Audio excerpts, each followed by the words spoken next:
welcome into this week's edition of The Pole Position right here on Racing News Now. As always, I'm your host, Garth Allen. Thank you for joining me once again today as we recap a plethora of races this weekend. Almost everything that we cover again in action this weekend. We had NASCAR Xfinity Series from Bristol. Formula One was in China. IndyCar was in Long Beach, California. And the Monster Energy NASCAR Cup guys were also in Bristol, although it took them a couple of days to get their race done. As such, we're a little pressed for time with this, as I am recording this on Monday afternoon, a little later than I usually do it. So we are abbreviating things a bit today, trying to make sure we get this up on time for you. So we'll just go ahead and get right into things now. We'll start off with the first race of the weekend, the only race on Saturday, that being the Xfinity Series from the Bristol Motor Speedway, the 36th annual Fitzgerald Glider Kits 300 laps from the Bristol Motor Speedway. Ryan Preece taking home the victory in this one, his second career Xfinity Series victory, and a huge day for him. He had a very fast car all day long. I wouldn't necessarily say he had the fastest car all day, but as more of the fast cars got taken out as we went throughout the race, he probably had the fastest car left at the end. Although there were some very stout cars still remaining at the end, he definitely had some competition left. Couple of those cars being Justin Allgaier, who finished in second, and Daniel Hemrick in third. Allgaier had a very up and down day. It's amazing that he actually rebounded for a second place finish. Rounding out the top five, Elliott Sadler, and a great run for Spencer Gallagher in fifth. Rest of your top 10, Brandon Jones, Tyler Reddick, Cole Custer. Great run for Ross Chastain in ninth, and Ryan Truex rounds out the top 10. Other notables throughout the rest of the field, Alex Labay, the Canadian, comes home with a very strong 11th place finish. Kudos to him. Austin Cindric in 12th, John Hunter Nemechek in 13th, Shane Lee in 14th in his first career Xfinity Series start in that number 3 car for Richard Childress Racing. Ryan Reed, a disappointing 18th place finish on the day. Michael Annett, 21st. Chase Briscoe, another guy that had a very up and down day, actually led for one portion of the race. Was in 2 or 3 wrecks throughout the day, though. It was just very up and down. And he led the race after he had been in, I think, 2 wrecks at that point. And still had a very fast car. Unfortunately, the last wreck was what ended up taking him out, and he ended up in the 23rd position, 5 laps off the pace. Christopher Bell probably had the best car on the track. Remember, he was our pick on the day. He was looking pretty good there in the early portions of the race. Won stage number 1, and then it all went south in stage number 2. Finished 140 laps on the day, but ended up getting caught up in someone else's wreck. He'd had some brake problems throughout the weekend, and unfortunately, trying to slow down for a wreck in 3 and 4, ends up just sliding right up into the wreck when he gets on the brakes, and that would be the end of the day for Christopher Bell. 29th would be where he finished. Ty Majeski taken out in an early wreck as well, 98 laps for him in 34th. Matt Tifft, same thing for him, 35th. 66 laps completed for Matt Tifft in that 2 car. So that's your results for the Fitzgerald Glider Kits 300. Let's head over to the Media Center, and we will see what a jubilant Ryan Preece had to say after his first win of the season in the Xfinity Series. Really good. I don't think you can say winning $100,000 isn't good, but I know what it's going to do for me with my life, and I can officially say I'm going to be paid off with everything that I risked last year, and this is a big day for me. But one thing I want to point out to everybody right here, this guy right here gave me a real great set of match tires there at the end, and they came through for me. Ryan Preece, man of few words. All right, so let's go ahead and head to the points standings now for the Xfinity Series. As you can see on the playoff grid, not a lot of changes this week. Daniel Hemrick and Justin Allgaier both jump a spot apiece over Christopher Bell, who drops 2 after that 29th place finish this week. Bell down to 5th. Matt Tifft also drops 2 spots with his disappointing run, down to 11th in the points, as Brandon Jones and Ryan Reed both jump over him. Kaz Gralla down 1 spot now to the 14th position, and Austin Cindric jumps 3 up to the 13th position. He is there just outside of the playoff picture right now. Still, though, 27 points below the cutoff line, below Ross Chastain, so he has a little ways to make up. But for the Austin Cindric fans out there, he is getting closer as he is running for Rookie of the Year this year. He is jumping between 3 cars throughout the year, but he is planning on running the full schedule. So definitely looking for a playoff run there is Austin Cindric. Ryan Preece also up to the 15th position now, although he is not running the full schedule. Which is why I have not included him at the top in the winners up there with Tyler Reddick, because the win in that sense doesn't really mean anything because he's not going to make the playoffs because he's not running a full schedule. And even if he points his way in, which I don't see any way that he could, not running the full schedule, although he's very close right now, even if he pointed his way in, he would not make the playoffs. So that is why you see the little star next to his minus 37 there in the points, because he's there. He's 15th in points, and he does have the wins, so he is there in the playoff picture, but unfortunately, because he's not running the full schedule, he will not make the playoffs. So that's your point standings for the Xfinity Series following Bristol. Now we will head to the first race of Sunday. Very early once again, if you are in the U.S., as tends to be the norm with these Formula One races. It was the Chinese Grand Prix from Shanghai, China. And in a very wild race, I would consider this the best Formula One race yet this season because there was a lot going on in this race. Very early, it looked like Sebastian Vettel had this race wrapped up.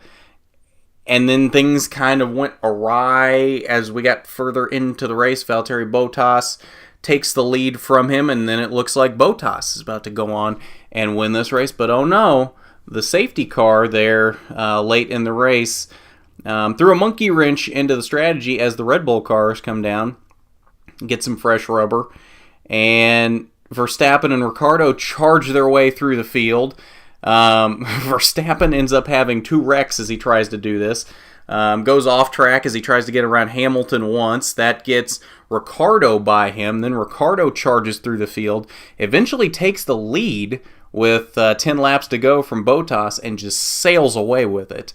Verstappen, though, would end up getting in another wreck as he dives it down into Turn 1 below Sebastian Vettel. They both do a synchronized spin through Turn 1. Verstappen, as you can see, did rebound to a 5th place finish. Unfortunately, that did really ruin Sebastian Vettel's day as he finished in the 8th position. Lewis Hamilton, as we mentioned, admittedly didn't really have the pace yesterday. Just was really fighting with that all day. Could not keep up with those guys up there in the lead. Comes home with a 4th place finish on the day for Lewis Hamilton. Only driver that was not running at the end of the race, that was Brendan Hartley. Went out with 5 laps remaining with gearbox problems. So that's your results for the 2018 Chinese Grand Prix. Now let's look at the Formula One standings here very quick. Sebastian Vettel does still lead the points, but it's only by 9 points now over Lewis Hamilton. Bottas has closed in now to 14 points behind Ricciardo, closing that gap as well. And then Kimi Räikkönen rounds out the top 5. Verstappen slowly putting himself back into the playoff picture. Still down there in 8th, though, but after some weird races to start the season for him, he is digging out of a hole. Ricciardo the same way after last week, after Red Bull's weird problems in Bahrain, where Ricciardo only made 1 lap and Verstappen only made 3 laps. They had a very nice rebound this week in China. So now let's head over to the next race to get finished for the weekend. The only other race to get finished yesterday.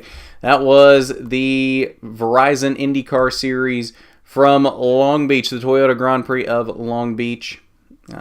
Alexander Rossi picks up his 3rd career victory in the IndyCar Series. Absolutely dominated this one. I mean, there wasn't anybody really even touching Rossi in this one. Will Power was there at the end, mostly because he had so much push-to-pass time left at the end of the race that he could use that boost to get up there, but even that really didn't do anything for him to get around Rossi, who led 71 of the 85 laps in this race. An absolutely dominating performance out of Alexander Rossi. Rest of your top 5, a great run for Ed Jones for Chip Ganassi Racing in 3rd. Same thing for Zach Beach, the 2nd Andretti Autosport car in this race. Came home with a solid 4th place finish, and Graham Rahal rounds out the top 5. The 3rd Andretti Autosport car, Marco Andretti, also a strong run for him in 6th. Joseph Newgarden 7th, Tony Kanaan, James Hinchcliffe, and Charlie Kimball rounding out the top 10. Scott Dixon having some problems near the end, couldn't quite muster a top 10 finish there at the end. Did have a fairly fast car throughout the day.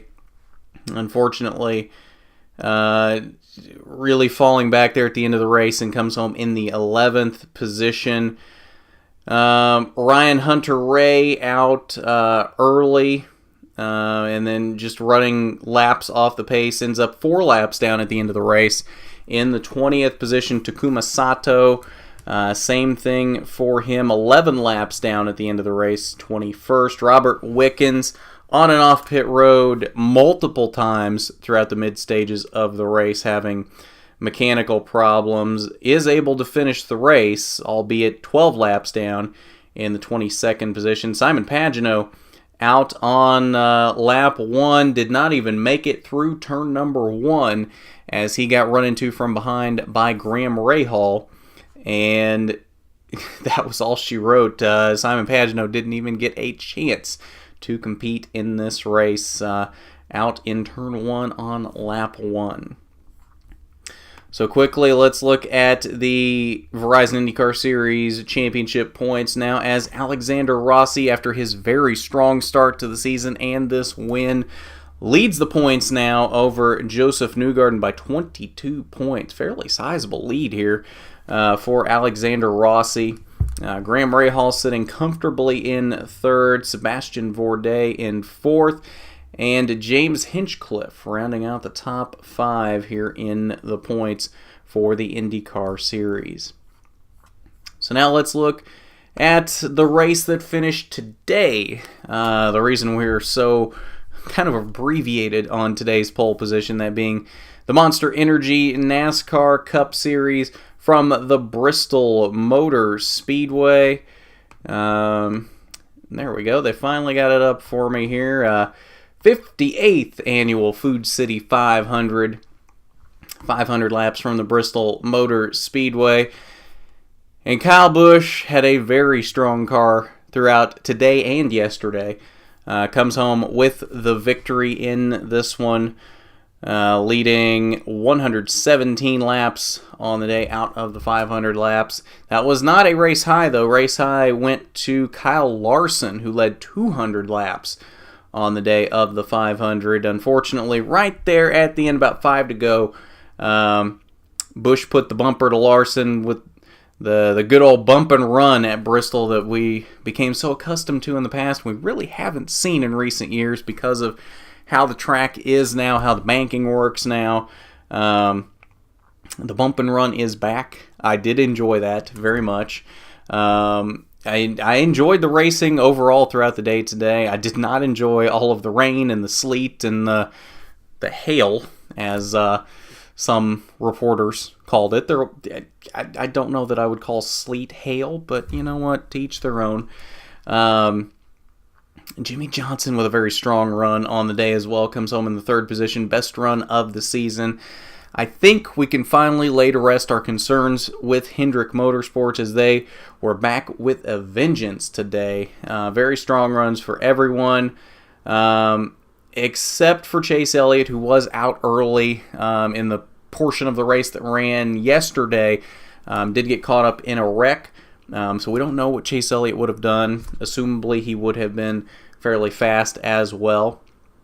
Ricky Stenhouse with a strong fourth place finish, and Alex Bowman, the second Hendrick Motorsports car, in the top 5 in fifth. Strong run on the day for Eric Almirola. He leads the group for Stewart-Haas Racing on the day. Kevin Harvick in 7th, Clint Boyer in 8th. So Eric Almirola might have led the charge for Stewart-Haas Racing, but there were 3 of them there right in a row, 6th, 7th, and 8th. Joey Logano in 9th, and Ryan Newman in 10th. Other notables as we look down through the field, Daniel Suarez had a very strong day, 11th, not indicative of how fast that car was. Same thing for Paul Menard in 13th. Paul Menard, at least through certain stretches of the day, definitely had a top 5 car. Denny Hamlin in 14th. Bubba Wallace, same thing for Bubba Wallace. Led his first laps in his Monster Energy NASCAR Cup Series career today. Led a total of 6 laps. Did, though, end up 1 lap off the pace in 16th, but did have a very strong car there inside 100 laps to go. He, there for a minute, looked like he might be challenging for the win. William Byron also had a strong day, fell off the pace late as well, 2 laps down in 18th. Kurt Busch also had a very strong car, got trapped 3 laps down early, ended up 4 laps down in 22nd. Did have a very fast car, though, just could not overcome being so many laps down after getting caught up in some trouble early. Brad Keselowski had one of the faster cars in the field as well, 23rd for him, 5 laps down after his flat tire late in the race. Eric Jones, also a strong car, 6 laps down in 26th. As you'll notice, a lot of strong cars not finishing up near the front. It's some of these names are not names that you necessarily expect to see up front. I'm liking the fact that we're getting different names up front right now. It's a nice change of pace. Chase Elliott comes home in 29th, 27 laps down. Martin Truex Jr. in 30th after an early wreck for him as well. Casey Kane in 34th. Ryan Blaney, early wreck for him, also 35th. And that is your results for the Food City 500. Now let's go back over to the media center and we will see what Kyle Busch has to say after his second win in a row.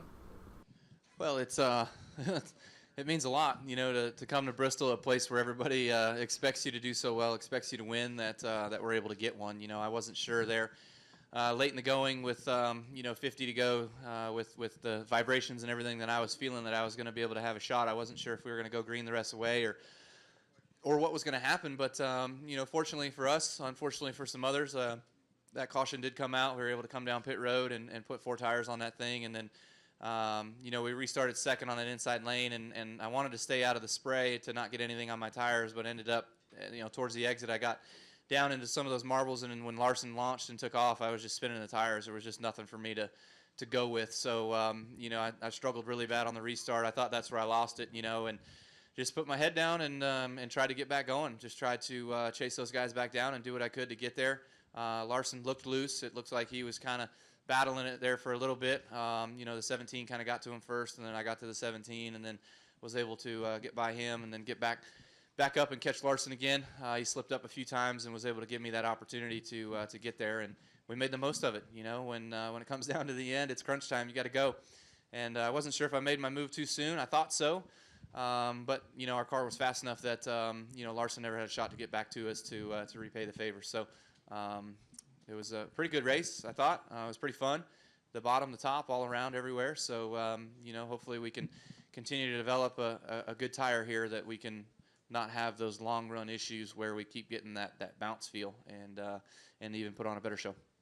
All right, now we'll quickly take a look at the playoff grid following Bristol before we wrap up here tonight. Not a lot has changed here in the winner side of things other than Kyle Busch now has 2 wins instead of 1.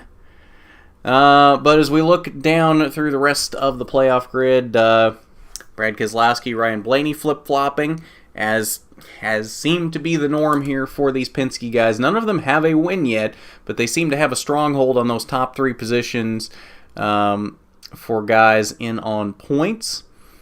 Kurt Busch drops 2 spots with his disappointing finish, as we noted. Trapped 3 to 4 laps down most of the race. Could not get back up there. Did have a fast car, though. Unfortunately, that does drop him 2 spots in the points now, as Denny Hamlin and Kyle Larson both jump over him.